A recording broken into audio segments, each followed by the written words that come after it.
algum tempo, os relacionamentos amorosos se resumiam em namoro, noivado e casamento. Mas os modelos tradicionais estão tomando novos formatos e outros modelos de família estão surgindo. Junto com as novas inovações, com essas inovações, aparecem também questões sobre os direitos dos cônjuges nessas modalidades de união. Há quase 3 anos, Raquel e Gustavo começaram a namorar sem expectativa. Mas o relacionamento foi progredindo e fez com que ele mudasse do Maranhão para Brasília para ficar mais perto dela. Em novembro de 2012 ele veio de vez para ficar na casa de uns amigos. Ele conseguiu um trabalho aqui e veio.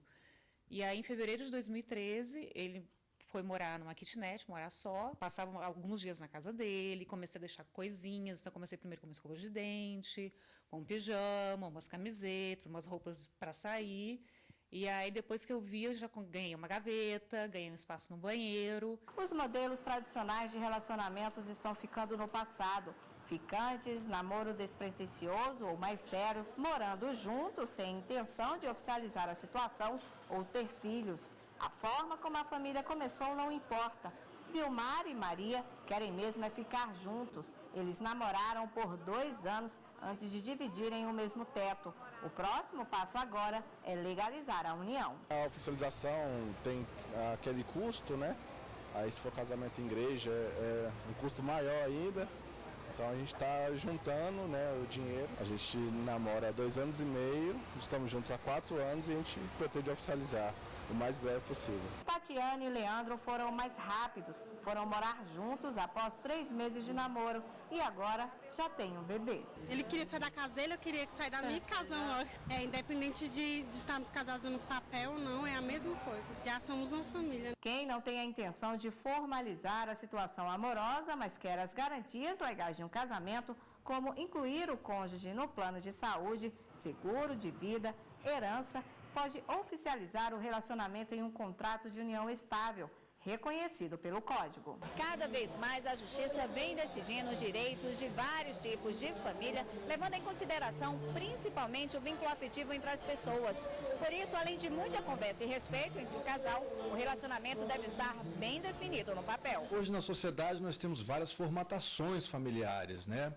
Que já existiam há algum tempo, mas o direito tem se debruçado mais sobre elas, dadas as consequências que essas formatações familiares têm demonstrado nessa sociedade moderna. Várias composições, que nós chamamos de famílias mosaico, vem surgindo e o direito não pode simplesmente fechar os olhos das obrigações e deveres que decorrem dessas famílias. Há um mês, Raquel passou a dividir o apartamento com o noivo, mas com uma condição: casamento com data marcada para o final do ano. Ele queria deixar para o ano que vem, mas eu dei uma puxadinha para esse ano, então vai ser em outubro desse ano. Bom, e para falar mais desse assunto, está aqui no estúdio a advogada Maria Cláudia Araújo. Boa tarde, doutora. Boa tarde. Bom, hoje em dia, a gente já viu aí na reportagem algumas dessas possíveis uniões, mas hoje em dia, que tipos de união são reconhecidas pela lei? Bom, hoje em dia a união estável é reconhecida pela lei, ela foi elevada ao mesmo patamar do casamento e tem só efeitos um pouco diferentes, mas são institutos também que podem ser considerados e têm as mesmas garantias constitucionais. As mesmas do casamento. Qual que é a diferença, então, do casamento para a união estável? O casamento é um contrato formal, é uma vontade das partes formalizado. E a união estável, às vezes, ela precisa de comprovação. Às vezes você faz uma escritura de união estável, mas às vezes precisa de comprovação, precisa de depoimento pessoal, algumas provas, né? Então é uma coisa que precisa ainda ser formalizada. E namoro simples e namoro qualificado. Isso é novidade para muita gente, né? Muita gente nunca ouviu falar que existe, sim, namoro simples e namoro simplificado. Aproveitando o gancho do Dia dos Namorados, vamos explicar o que é isso, doutor. É bom explicar porque as pessoas também têm muito medo, né? Das consequências de um namoro, nas consequências de um namoro qualificado, de uma união estável. Então, eu acho que as pessoas não têm que ter medo. As pessoas têm que ter cautela só, não é medo. O namoro simples, ele não tem aquele compromisso, vamos assim dizer, com a fidelidade, com a reciprocidade, com os efeitos de um casamento. Ele não está ligado espiritualmente e também fisicamente como um casamento é. Então, você fica de vez em quando, você dorme às vezes na casa do seu namorado, mas você não tem aquele compromisso. O namoro qualificado é um pouquinho diferente. O namoro qualificado, que nós tivemos uma belíssima decisão agora há pouco tempo, ele demonstra que existe a vontade da pessoa constituir família, mas no futuro. Não é uma coisa que é no presente. Então, você pode até morar com seu namorado, você pode repartir algumas coisas com seu namorado, perante a sociedade você está ali mostrando que são um casal, mas o efeito desse namoro qualificado é diferente de uma união estável. Quer dizer, vocês vão casar ou vão constituir uma união estável, mas é futuro, não é presente. Isso pode ser usado para decisão na justiça? Por exemplo, a pessoa tem um namoro qualificado com alguém e se separa, tem direito a alguma coisa? Não, o namoro qualificado é justamente o que nós temos que deixar bem claro. Às vezes o namoro qualificado para a união estável é uma linha muito tênue. Então você precisa colocar isso, porque os efeitos disso são diferentes. Por exemplo, se eu separar do meu namorado, um namoro qualificado, eu não tenho direito a uma pensão alimentícia, eu não tenho direito na parte sucessória, se ele falecer, eu não tenho direito à partilha de bens. E no união estável eu já teria direito de uma pensão alimentícia, eu já teria direito a partilhas ou efeitos sucessórios também. E qual a diferença? A união homoafetiva hoje ela está legalizada, é possível ser feita. Qual é a diferença da união homoafetiva para a união estável? Não, a única diferença é que são pessoas do mesmo sexo, a única diferença. Porque não existe nada escrito na Constituição e não existe na lei. Mas, por analogia, é aplicado a mesma coisa que para um casal heterossexual. Funcionam as mesmas garantias. Funcionam as mesmas garantias. Se um casal em união estável se separa, quais são as garantias? O que ele tem direito? Pode ter pensão? Se tiver filho, diferencia? Claro. Primeira coisa, filho não tem nada a ver com um casamento, com a união estável. Os direitos dos filhos, dos menores ou maiores, são sempre os mesmos direitos. Não interessa se ele nasceu de uma relação de união estável ou de um casamento. Os direitos dos filhos são preservados. O direito das partes, no caso de uma união estável em um casamento, que são os mesmos em relação ao que você me perguntou. A direito à pensão, a planos de saúde, a um seguro de vida, a parte de partilha, sucessória. Os filhos não. Os filhos não têm importância, os direitos deles continuam. Sempre são garantidos, se não tiver união. Mesmo se não tiver união. Tá ótimo, a gente volta, tem muitas perguntas ainda para ser feitas em relação a esse assunto, muitas dúvidas das pessoas. A gente volta no próximo bloco, só peço um minutinho para a senhora. E nós voltamos a falar com a advogada Maria Cláudia Araújo a respeito das uniões civis entre pessoas hoje em dia. Há muitos casos que chegam à justiça, já que essas mudanças são recentes e, como a senhora já disse mesmo no bloco anterior, não há nada explícito na Constituição a respeito de cada caso, como deve ser julgado. Há muitos casos que chegam à justiça, imagino, sobre esse assunto de uniões. Vários casos.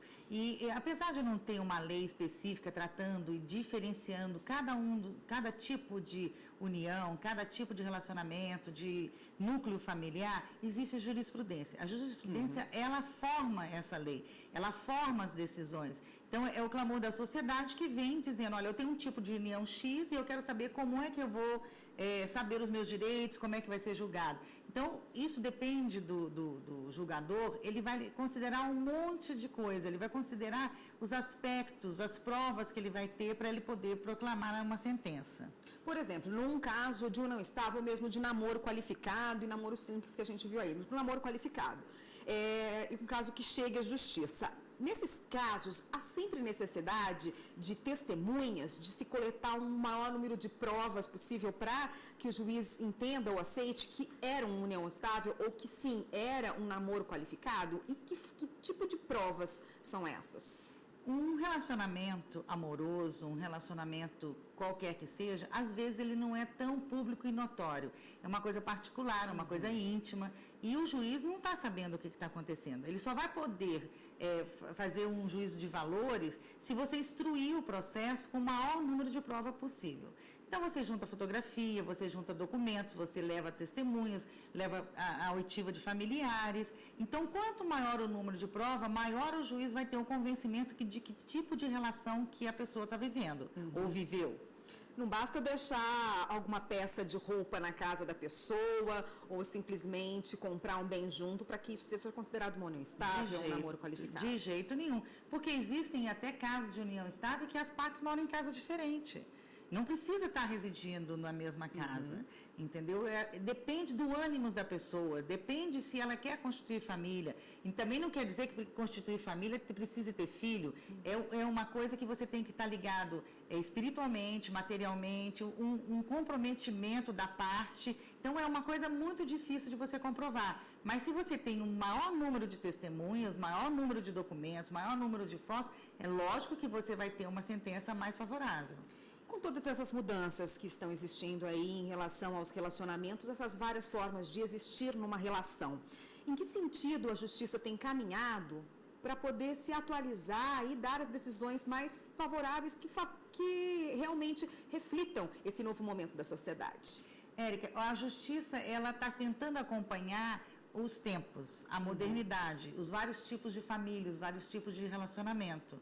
Então, nós já podemos fazer várias coisas em cartório, fazer reconhecimento de uma união estável, fazer uma escritura pública, fazer um contrato de namoro, um contrato de relacionamento e você externar ali tudo que você quer. Porque o casamento, quando você fala em casamento, já tem uma coisa formal, que é a vontade das partes. E às vezes outros tipos de relacionamentos, o namoro qualificado ou união estável, ela fica uma coisa de fato, é um relacionamento de fato, mas não de direito. Então isso prejudica depois os efeitos do que você tem direito ou o que você não tem direito. Então a justiça está acompanhando, porque ela está abrindo a cabeça para esses vários tipos de relacionamento, homossexuais, heterossexuais. Então isso tudo, graças a Deus, nós estamos fazendo com que os magistrados, com que os nossos julgadores possam nos atender. Tá ótimo, muito obrigada. Eu conversei nesse Dia dos Namorados sobre relacionamentos e uniões com a advogada Maria Cláudia Araújo. Obrigada pela participação. Por nada. Até uma próxima.